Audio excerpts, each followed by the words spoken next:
evening, ladies and gentlemen, and welcome to Backstage with Fred Cooper. Tonight, I am thrilled. Last year we had the four lads with us. Tonight we have the four lads and the four aces, and I'd like to do an interview tonight again with the four lads, and we're gonna talk to them about their background. We're gonna talk to them about what they do on their swing up to Las Vegas, and they have one heck of an act up there. And this group at Leisure World tonight is getting one good show, believe me. Please welcome the four lads. Hello. Hi, Frank. How are you tonight? Yeah, let's have two of you on this side and two on this side. And I'm gonna pass this because I have one on.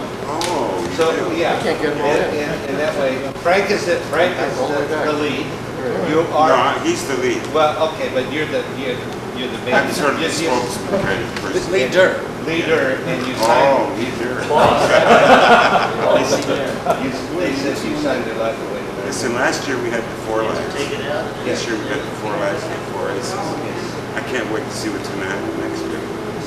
I'll have to find another group. Well, yeah, that might work.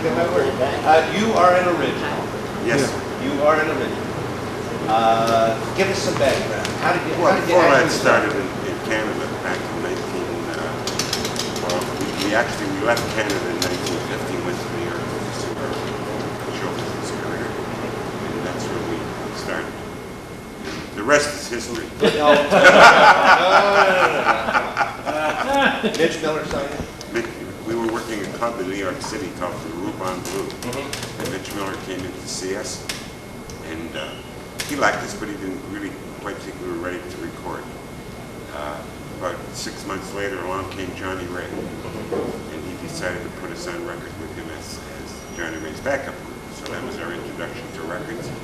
And the first recording we made was "Cry and the Little White Cloud Will Cry," and that was so successful that we got our own record deal with Columbia Records. And your first hit gold record? Our first gold record was Istanbul. Istanbul. We're going to do that tonight. Oh yeah. Of course. Yes. Now, why don't you introduce the guys? These are not originals. No, but And tell us what Don Farrar is our lead tenor. Okay, Don? How long you been with the lads now? 11 years. 11 years. Good Lord. Aaron Bruce is our second tenor. 18 years. 18 years. 18. Whoa. And Harry Duval is our baritone. Well, About 14. 14 years. Why don't we hear from them? Okay. What do you do, Harry? This? Besides singing. Do you have, I mean, you guys sing all the time? Well, most of the time, about 30 weeks a year, or something But you don't like live that. in the same town. No, I remember that we're all part, spread too. out. Yeah. We were all back east at one point, and then we had spread out and lived where we wanted to live. I'm in California here, Sacramento. Don's in New York. Aaron's in Kansas. So when you get together, And Chicago. when you get together, you just kind of all get together and plug your music along, and away you go. Is that it? Yeah. Okay. You do. You still do a lot of colleges. Actually, no, not so much Not so much colleges. college? We sort of are a little bit too old for the college kids at the moment.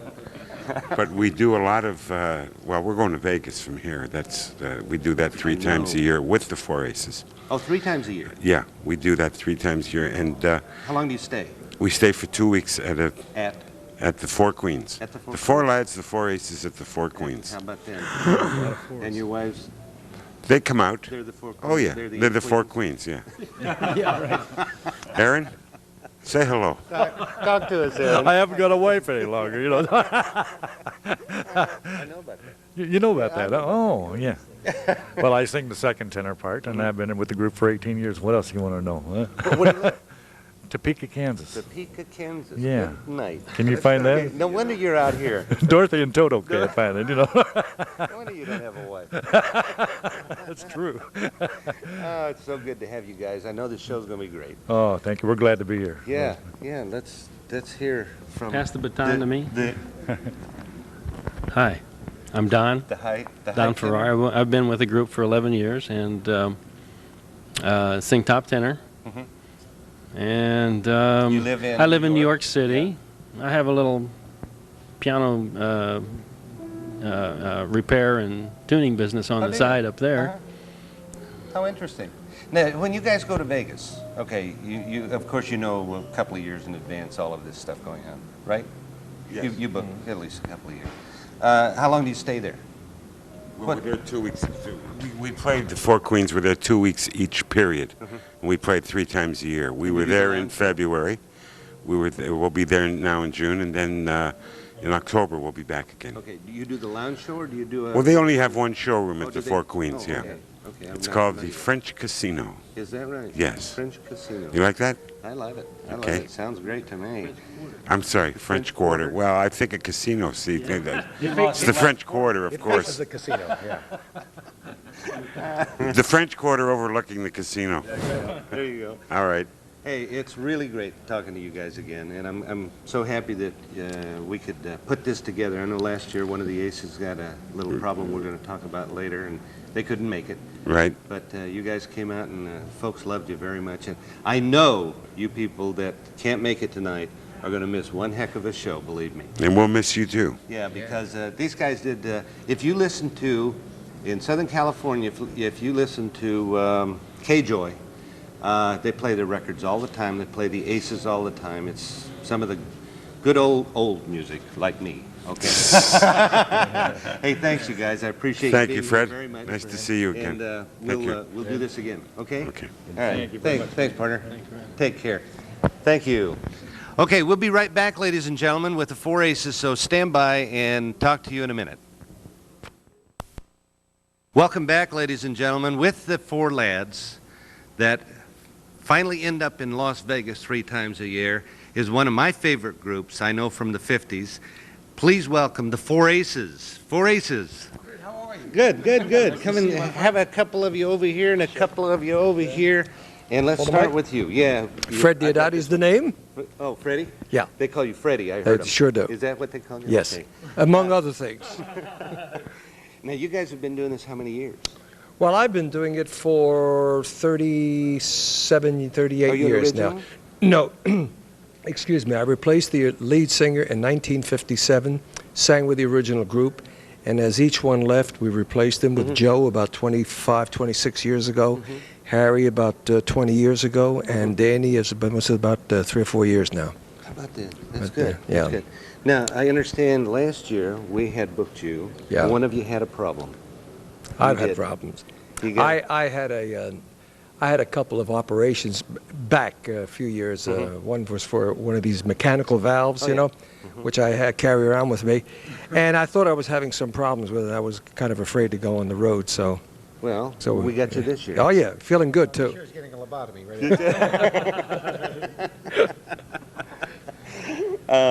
This is, like I said, one of my favorite groups. I'll tell you why. In fact, when I was in basic training, Love Is a Many Splendid Thing came out, and you guys had done the music. Yeah, sure. And I don't know why those dumb things stick with you, you know? Well, it's still the most requested song that we have of all the Aces hits. Number one. That would be your last one, I'm assuming. Well, almost the last one, yeah.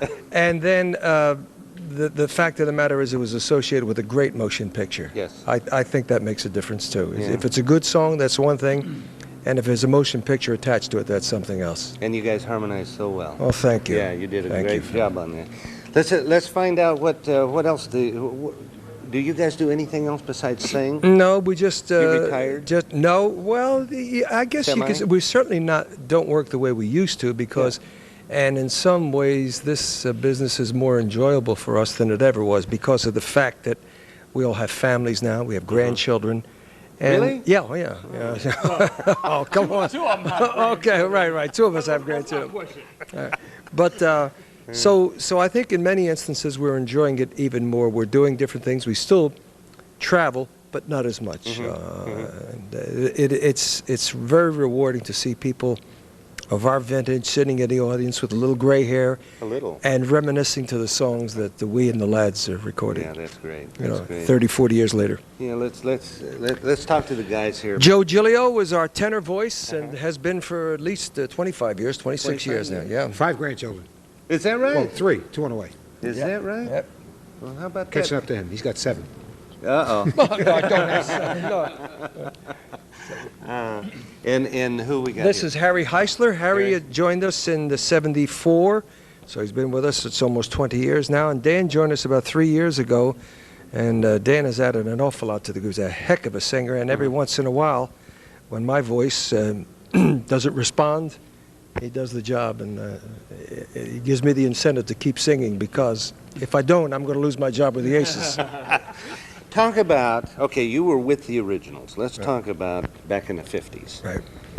Tell us some of the things that is different from the 50s than it is from today. Well, for one thing, and my ex-partners and I discussed it many times, had we had the hit records that the Aces had in the 50s, if we had it in the 70s, we wouldn't have worked Moe's Main Street for $3,000 a week at a 200-seater. Great room to work, but a 200-seater was fine. You would have gone, for example, we were in Santiago, Chile in about 1958, and my ex-partner Dave Mahoney said, you know, we ought to rent a stadium and let the people that can't afford to come in and see us pay 50 cents a piece, because we were pretty popular then in Chile also. And we could have gotten 50,000 people there, 60,000 in those days. Yeah. But that was before the Beatles. That was unheard of. Right. You know, you just work nightclubs. Yeah. And I think that's the basic difference. We would have been working, but then again, we would have missed that experience of working in clubs. There's nothing comparable to working in a intimate place with tables all around you. Did you fellas? Making 500,000 for one night. Yeah, Yeah. that would be nice. Wouldn't Yeah, it? that'd be I understand that. Did you play the college circuit at any time? Oh yes, quite a bit. And, Yeah. and did you don't do that anymore? Like No. the lad said, nobody knows you, right? No, we don't, but I do have a feeling that we may be doing them again. This is just a gut feeling I have, because I have 5 children. They're all grown, 4 daughters. And there is seems to be in the younger, well, look at Tony Bennett. Tony Bennett just won a Grammy. He is now appearing in front of young people, which I would have bet a lot that would never happen. Yeah. And so I think it's a novelty to the young folks, and I think for the first time they're going to open up their eyes and their ears to our type of music, just as we've done with theirs. And I think it's very possible we would be working, the lads and groups, at 4 freshmen. You're probably right, because you know I have a daughter that works over at Disneyland, and the big bands are quite popular over there, even with the young people. So, you know, if you guys slipped in a place like that where you've got the built-in audience, I think they have not heard this kind of music, and they don't change. What I found even here in the employment, the people would say, I say to them, you know, you listen to K-Joy because that's the type of music that's out here in that particular era. And then now they're listening to, I don't know, Wave or something else, you know. Sure. And even the 50-year-olds. And I'm saying, you guys are missing so many good things. Well, I'll tell you a good example and a good measurement as far as we're concerned. We work cruise ships quite a bit. We've Do been you? very, very fortunate to do that. Now you're getting a lot of young people on the cruise ship. When we started, we were working ships like the SS Norway, which just a great vessel to work with many times. And we got a crowd, middle-aged and older. More and more we're getting young people. And invariably they come up to us, and in that environment, maybe the moon is out that night and it's a cruise ship, invariably they'll come up to us and tell us how much they enjoyed the show, and especially the songs that we recorded. You know, it could be because they understand the words. Well, yeah. Well, I'd like to think. No, it's true. It's true. You know, I say it on stage many times that love, and I keep using love as a many splendid thing, because I think it's the best example I can give. That is poetry. Now, you may not like poetry, but that is poetry put to music, as far as I'm concerned. It's the April rose that only grows in the early spring, the golden crown that makes a man a king. And I don't think it would have made much of a difference who recorded it. I think it would have been a hit. You guys were just lucky, weren't you? Yeah, on yes, that we were. particular one? Absolutely. Yeah. Yes, You very did a heck of a fortunate. I think job we on did a that. good job with You it, did. but there's a lot of people that are going to do just as well. Now, you also, I saw you playing the horn. Right. You guys do other things. So tell. Well, let me say, Harry plays the horn and plays extremely well, and Joe plays guitar extremely well. And they supplement our show in so many ways. And Danny, when we do a long show, does some solos. So, oh, you do your tell them your background, Harry, Oh, okay. which is unlimited. Oh, thank you. No, I've been playing trumpet all my life, which is right now about 37 years. And Sure. well, that I've been playing trumpet, not. Yeah, I know. And I played in the Navy and played with various bands. And in fact, that's the way my partner Joe and I were actually recruited into the Four Aces. We each had our own show group, and we backed up the Four Aces. And at the time when they needed one of the original members left, Dave Mahoney, they recruited Joe. And then when the next one left, Saad Beccaro left, they recruited our other partner Tony, who left about 5 years ago due to an illness. And then when Lou Silvestri left in 74, 75, they gave me a call. So that's how we became part of the Four Aces. And so That's super. That's super. Well, we're anxious to see you play the horn and you play the guitar, and all of you sing, because I'm like I said before, I'm thrilled just to have you here, and I just wish. Tapes, socks, shoes, jams. Well, I appreciate you guys coming Fred, tonight it's very our much, pleasure. and I thank the audience for watching us tonight, and I just wish you were here, but maybe next year, okay? Good night, everybody, and we'll talk to you again. Bye-bye.